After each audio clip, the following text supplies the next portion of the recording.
scale invasion stunned the world.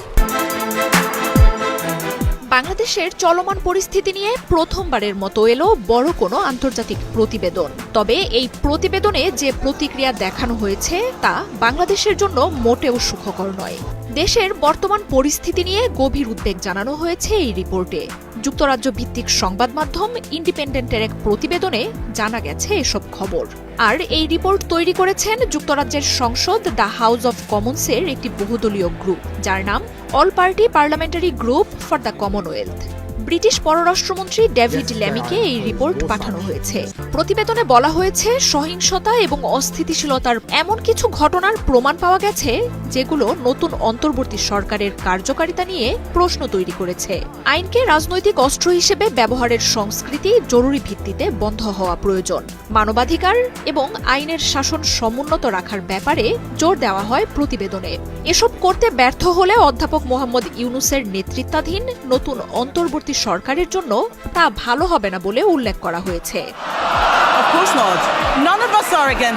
প্রতিবেদনে হত্যা মামলার বিশ্বাসযোগ্যতা নিয়ে প্রশ্ন, নিরাপত্তা পরিস্থিতি, সংখ্যালঘুদের উপর নির্যাতন, আইনের শাসনের অভাব, ইসলামী উগ্রবাদীদের উত্থান সহ নানা বিষয়ের কথা উল্লেখ রয়েছে।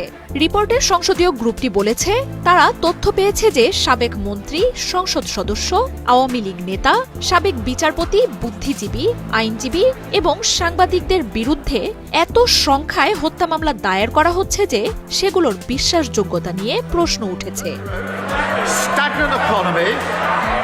প্রতিবেদনে উল্লেখ করা হয়েছে, অন্তর্বর্তীকালীন সরকার গঠনের ৩ মাস পরও বাংলাদেশের কিছু অঞ্চলে নিরাপত্তা পরিস্থিতি অত্যন্ত বিপজ্জনক। প্রমাণ পাওয়া গেছে যে দাঙ্গাকারীরা ব্যক্তিগত বাড়ি, ব্যবসা, সহিংস হামলা চালিয়েছে এবং হত্যার ঘটনা ঘটিয়েছে। ইসলামপন্থীদের রাজনৈতিক প্রভাব এবং দৃশ্যমানতা ক্রমশ বৃদ্ধি পাচ্ছে বলে প্রমাণ পাওয়া যাচ্ছে।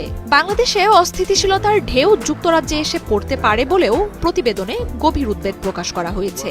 পিপিজির চেয়ারম্যান, টরি পার্টির সংসদ সদস্য অ্যান্ড্রু রসিনডেল বলেন, এই প্রতিবেদন বাংলাদেশ এবং কমনওয়েলথের সঙ্গে সম্পৃক্ত সব সরকার ও উন্নয়ন সংস্থার কাছে পাঠানো হবে।